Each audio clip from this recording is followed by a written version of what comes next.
Hi, this is Bill with Fox Farm and Building with Pallets. Welcome back.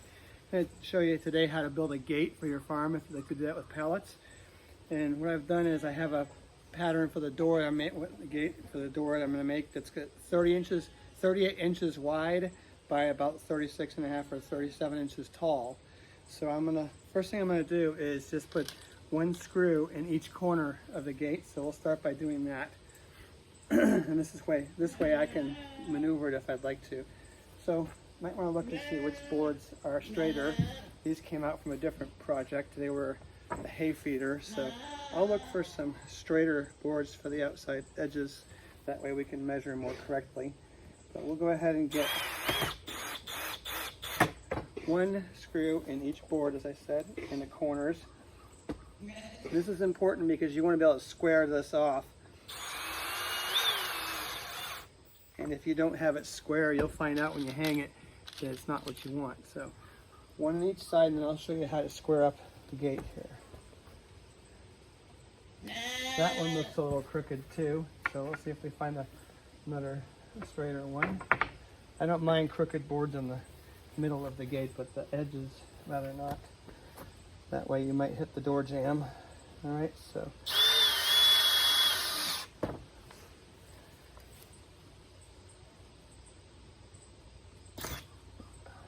Alright, so there we go. Okay, so I've got one screw in each corner. And now here comes the part where we square up.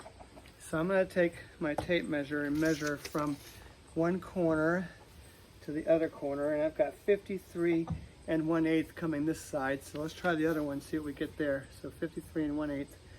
Over here I've got 52 and 3/8. So I need to straighten it out better. This is how we'll do that. It looks like it wants to go that way a little bit. Now let's try again. So it's a matter of going back and forth a little bit. So now I've got 52 and 7/8 on that side. And 52 and 3/4. So I'm really close now. I need just a tiny bit more. And it's tricky a little bit to be able to do this, but you can if you work on it. So well, there we go. Let's see if that made it work. You can do this with anything you're trying to square up. Okay, so I've got 52 and just over 3/4 on that side.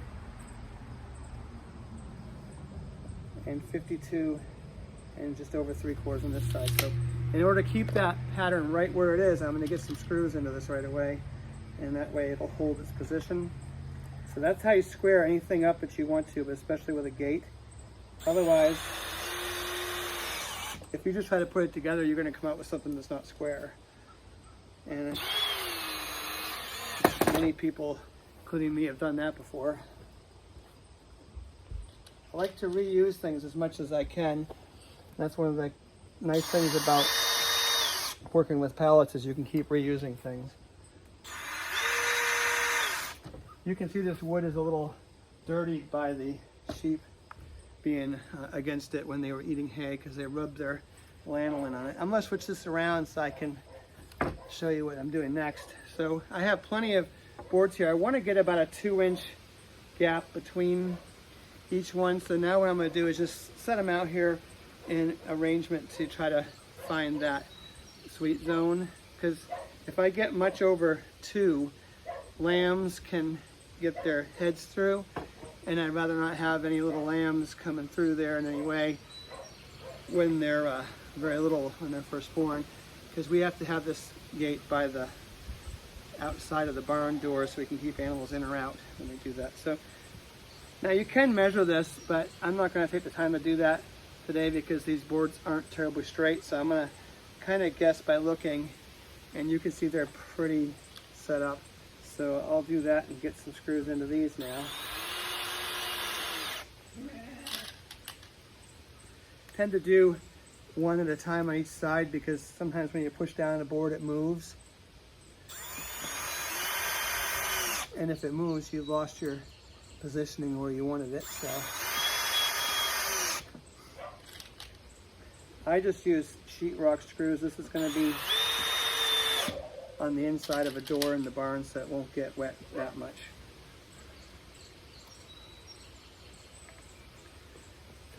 want to drop screws in the yard though.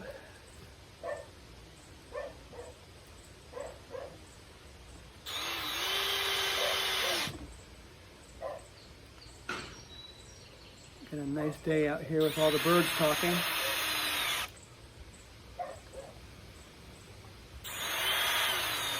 So before I started this, I had pre-cut the wood I needed so I didn't have to run noisy saws too much in this explanation in this video. So we're still coming across here. I like to keep the screws I put in on diagonals so that both sides of the other board that's holding it are held. And that's what I try to do. You don't have to keep a certain pattern if you don't want to, as long as it's got good coverage. So there's at least 4 screws in each board. All right.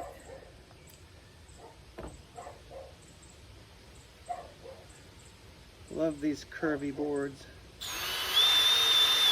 See, this one is not level, so it flipped up in the air, which is why, as I explained to you, I put one in and I put one on the other side and make sure I've got it where I want it to be.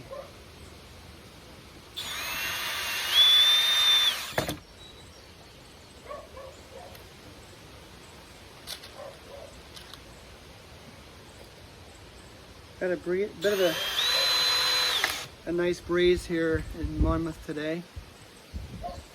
Last week was really hot and humid, so it's nice to have a little cooler week this week.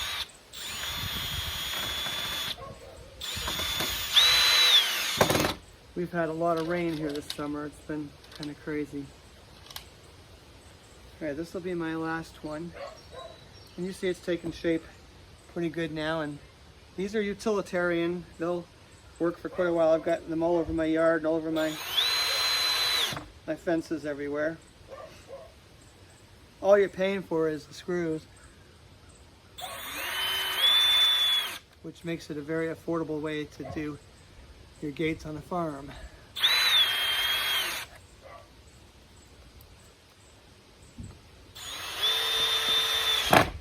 Now, because this is a small gate, this is fairly sturdy as it is. I've got screws in every board, but what I want to do now is come across the diagonal with another board, and I will have to cut this. But what I do is I take the corner to corner. You can see that at all, so that it's inside the wood everywhere. And then I'm going to use my square to come across here and give myself a line to saw on.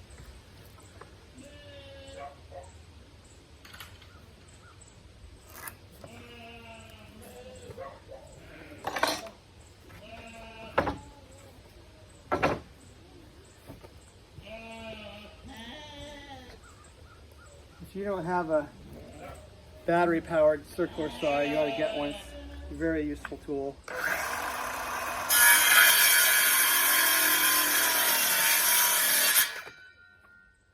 Flip it around and use the other side.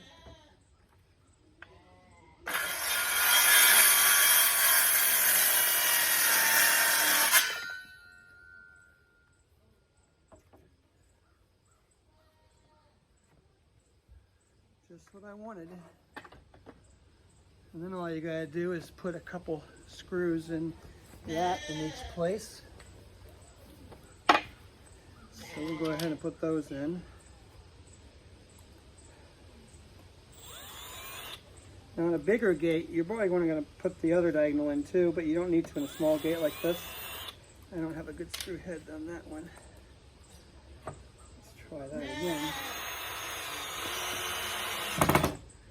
Now I'll go to the other corner on this so I don't lose my touch on top and bottom like I want to have. Anything you build that you put diagonal bracing into, you have a much stronger product. So we'll go ahead and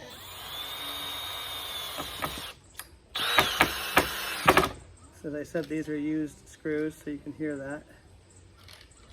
I just pulled them out of the hay trough this was.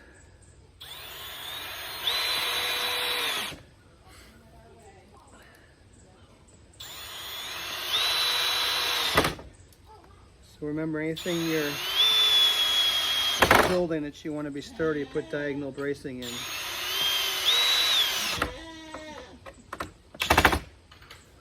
All right. We're almost done.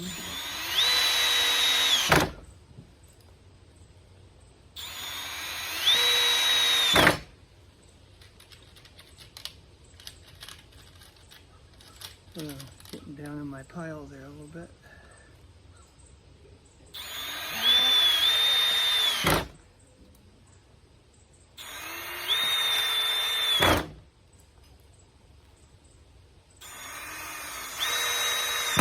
All right, and there's your gate. It's a good sturdy gate. It'll hold out or in sheep, as you can see. Now when I want to hang on the door, I've got these T-braces. I'll show you what they look like. These are excellent for gates. You can get those from Harbor Freight Tool, or you can get them online. They're a lot cheaper to buy in other locations than your big box stores. They're kind of expensive there. But that's how you build a gate, and you can get a hasp or a enclosure to snap it closed as well at various places. So a latch. So again, this is Bill with Building with Pallets at Fox Farm, and I appreciate you folks tuning in. Love to have you subscribe to our channel. More and more information that will help you do affordable farming, and that's what we like to do here. So take care. I guess my little device didn't work, so we'll do it this way. See you next time.